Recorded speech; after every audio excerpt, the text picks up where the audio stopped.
Hello, I'm here with a very good friend of mine, Edward Foster, and I've just brought him up to look at some of my orchestral scores. And we're just going to talk a little bit about maybe how we write for orchestra. And people ask me a lot, how do you begin writing for such a big instrumentation? I'm currently working on a third symphony, and people ask all the time, how do you start? What do you do? You know, are you traditionally use pen and paper?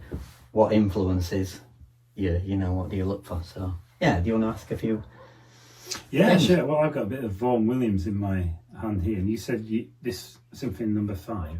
Yes. And that's influenced you and still connects with you deeply. Is that right? Definitely. I mean, I suppose a lot of people, if you ask them what's the Great British Symphonies, I think that 5 from Vaughan Williams, probably 6. Probably Walton 1. You know, there's a number, but they would probably stand out. Elgar 1 probably, which right behind your shoulder there. And I find it's just a lovely reference point to see about balances, because you see the masters how they do it. And so you'll listen to the music and you follow the score, or will you sometimes just look at it and think, well, how did they bring these different instruments here, or this particular part? What did they do? Why does it sound like that? Yeah, is it a bit like that? Both really. Yeah, absolutely. Sometimes I'll just look at the score and just go, wow, look at the string writing there. Or sometimes I love to, and I think you do as well, and I think it's something your dad did. It's like, love to just follow the score, even if it's just guitar music, like you play guitar, and it's lovely to see the balance. And like when I was writing my cello concerto, you know, I was just looking at cello concertos, because the cellos, how do you balance that against the brass? Well, the brass win. You know, it's that joke, isn't it? Don't look at the brass players, you only encourage them, you know. So, Oh, right, I see. so how you balance it is right. So when you're writing this, that's your symphony number 2 there, isn't it? The second one, yeah. How do you start something as complex as that? Do you start at the beginning? Do you start somewhere in the middle? Do you start somewhere else and then you come back to this? Is it a bit of exploring, or you hear some music in your mind, in your heart, and you have an experience in life, and then you start to write down sketches and ideas of like musical passages, and then, oh wait a minute, this could build into something. I think all of those things, but to steal one of your phrases, like, you know, creativity is chaotic, like you would say. And this symphony, I wrote the end first in my head. The end just came to me, which is just this very strong finish, you know, a real sort of bah, bah, bah. And then I could hear the end movement, and so then actually with this symphony, unlike the third symphony I'm working on, I had to trace my way back in a way. Okay. You ever find that, you know, as an artist, where you? Yeah, sure. Yeah. You see the end vision, in a sense, the total picture, but then you have to find it, and often. I'm creating artwork, painting and drawing, that it might still be elusive, that end thing, but something else will come from that, or similar, not necessarily that finished thing. So if you're hearing that music there at the end, are you, when you say you hear it, you heard it in your head, bam, bam, bam, have you written it exactly as you heard it, or do you think, because you were composing it as well, in the act of composing it in that time, you slightly varying? Yes, definitely, yeah. Right. It definitely changes, but there's an initial seed that the flower might not. Right. Yeah, definitely. It's like a feeling, like something like a thunderstorm and a clap of thunder, and you think, "Wow, that's it," and then you can't quite get that. Yeah. But you've got the essence of it. Yeah. I suppose you could think of it like it's not the quantity, but the quality of it. There's a quality that you're after. And I think often then when you start to write it down, you might be able to hone that even better. You know, once you start to study what instrument's going to play what. Yeah. You're polishing it up, but you've got the core of it. In a sense. You've got the rough stone that you're gonna polish into this beauty of the symphony. Definitely. And with this symphony, having to trace my way back, then I just had to rewrite the beginning, and like, I don't know, maybe 100 times. I just couldn't. The beginning just didn't work, and I had to leave it, you know, for a period of time, because I just couldn't. So in a sense, you could have got several different. There was several different starts. Yeah. And do you ever find that when you write in a big orchestral work like this, that some things don't seem to fit within that, but they might become little projects themselves, maybe even simple piano. I never throw anything away. Absolutely, yeah, yeah, absolutely. And so the original beginning is in there, but not until quite a bit into the first movement. Right. And do you find that when you're writing the music that you might have intense periods of doing it, but then you might need a big break, and you come back and you think, oh goodness, yes, this is what. Yeah, this is it. Yeah, I do. I am always intense, and then I sort of break to have some time away from it. Okay. So I finished this a couple of nights ago. I finished the first movement of that fully orchestrated of the Third Symphony, and I had to just leave it because in my head I was like, I don't know, is that what I want? And when you're writing this music, because you're writing down sound, from different instruments, that coalesce together to create a harmonious whole. Yes. How do you do that? How do you interpret what you're writing down with the sound in your head? Right. Yeah, it's a good question. Good question. I mean, logistically, of course, there's certain things that certain instruments can't play, and there are times as the craftsmanship or craftswomanship of it is when you're there, you realise that it has to be that instrument because it can't be any other. But often I can hear the melody, like the second movement of my Third Symphony. I just heard solo strings. It just starts with solo strings, and that was so strong that I could hear that. There was no other instrument involved, so it starts with just strings. So you actually heard the strings as if they were playing in your head? Yeah, absolutely. And I wrote, and the slow movements probably, I don't know, I wrote first 2 or 3 minutes, and I wrote it really fast, like 5 or 10 minutes. I've written out that. So you'd write that down. You wouldn't play that on the piano. No, I wouldn't play that. I'll just reach over here. So I just make what's called short score. So it's very rough. It's very rough indeed. But I just make short score notes. Right. You'll see things like ×2, and I may put chord symbols if I can see what the harmony is. And then people often ask me this, and I always write a short score first, like a piano score. But it might have 3 staves or 4, and I'll just write extra bits above that. That's going to be for the flute, that's going to be for the cello. That might change though at any point. So you get sort of the essence, the heart of it. Yeah. And then you put the frilly bits in. Yeah. I don't mean that in a derogative way, but...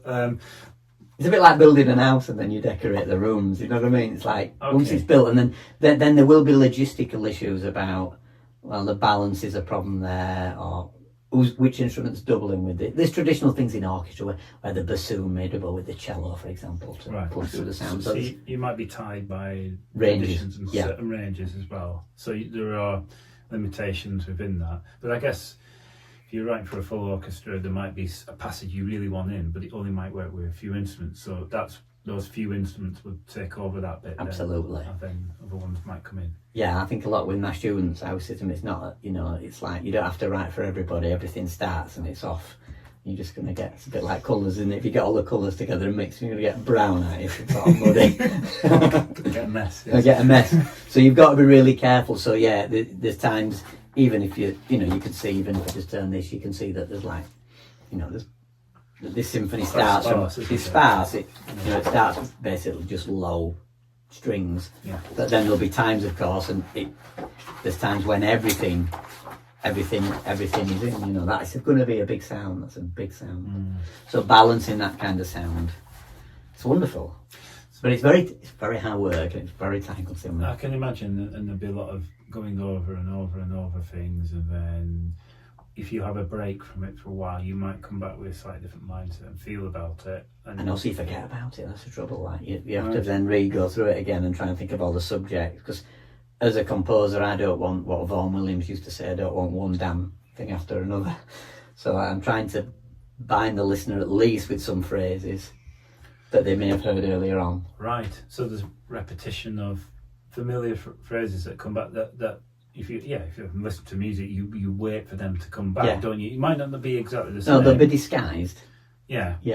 So there'll be themes that keep recurring, but they might be in a different voice of a different instrument, or might be slightly rhythmically different, speeded up, slowed down. Yeah. But there's something familiar about them, isn't there? Yeah. Maybe the audience member might not spot that. I don't know. Or maybe they would, but maybe it just grounds them. Do you know what I mean? Like, that makes them feel that they're listening to a piece that's just not one sort of stream of just continuing witithout any familiarity. So no narrative to it at all, you know. Yeah, I see. Yeah. That's good. So but I want to get back to that that point of how you hear the music and then you write it down without playing on an instrument. Well, I do use the piano a lot. You do use the piano? I do use the piano quite a lot, yeah.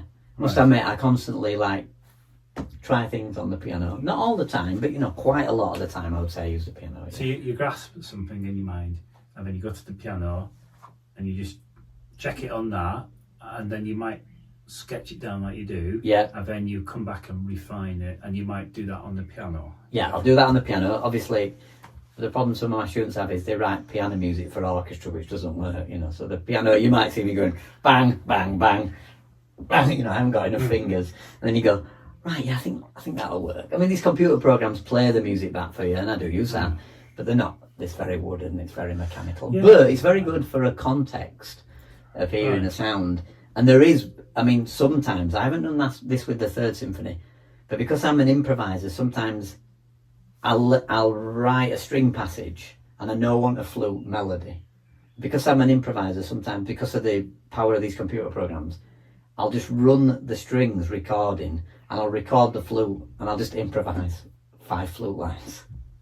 And then I'll go back and maybe pick a flute line, because sometimes when it's spontaneous, it's better than me written down. I haven't done that recently over the last few years, but certainly certain pieces, I've improvised passages with my hand and the keyboard or whatever, and then I've fine-tuned it. I haven't done that recently, but as I say, yeah, that's something, I'm not against trying that as well, because it's in real time, so you're enjoying yourself sort of jamming over your own string passage, and I know what the harmony is, and then you find melodies that are just, that you maybe wouldn't have found written down because you're just doing it spontaneously in the moment. So that's the use of technology, I suppose, a little bit. Yeah, which older composers wouldn't have had, of course. Yeah, I was just saying about technology, because obviously that's only in the last 30 years or something. Probably like that. Probably. So, do you think that could destroy your, composing?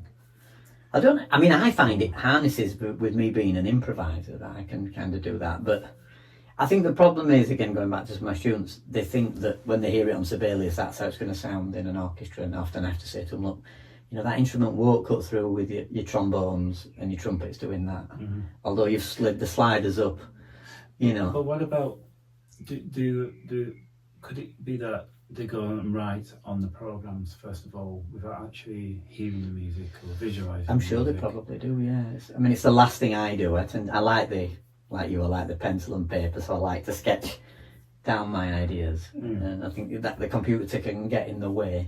I think so, and I think maybe they don't study the ranges. A very important book for me, as you can see how close it is this book, The Study of Orchestrations. So this book by Samuel Adler basically has all the ranges of every instrument. Oh, I see. And it also tells you when the range is good, where the range is breathy, so flute, it'll break it down. Oh, I see. It'll also show you things like all the double stops on the violin. So if you're thinking, I want to play F to B flat to, I want to do a triple stop. So logistics are all. So it's showing you what the musician on that instrument, his capabilities are with that. Yeah, because you might imagine it, and certain notes on the trombone are here, and the semitone away they're here. What the trombone is doing.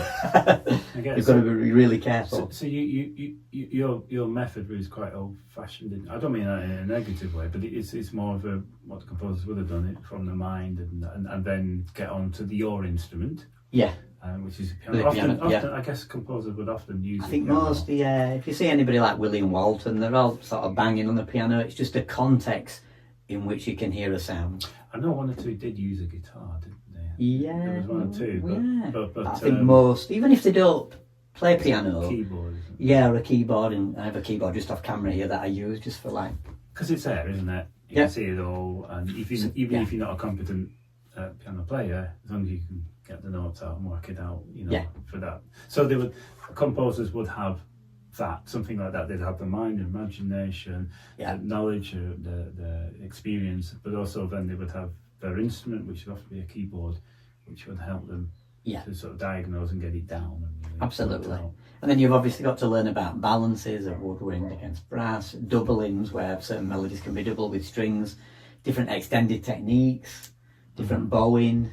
You know, do you want the strings with mutes? Do you want them to do tremolando? Do you want them to do double stopping? Do you want them to do harmonics? You know, there's so many different things. So would it be best to write for something like just strings to begin with? Yeah, I think so. Like a few students, I'll start by just writing a small string piece. I'm cautious with the string quartet because it's often the most profound work that a composer ever writes. Yeah. Yeah. You know, it's the most deepest work they ever write. So. But in a sense, it's got less instruments, isn't it's it? less instruments. And they're similar. Yeah. So often we'll start with a piano piece if they're pianists. And even if they're not, yeah. And you know, to start with something like that, and then maybe work to like a string trio or a string quartet. Right. And work from there. Because then, just to explain the process a bit more, obviously then, once you've eventually got like which is essentially your conductor scores, you've got the Fifth Symphony there of Vaughan Williams, and you know, these are all full symphony scores and orchestral scores behind you, and you know, some of them are vast, you know, some of these are vast, you know, vast works that people have worked on. Then after that, you've got to obviously prepare all the parts. Right. So that's the next thing. So you then as a composer, I have to go through I basically read every part and see if it's interesting.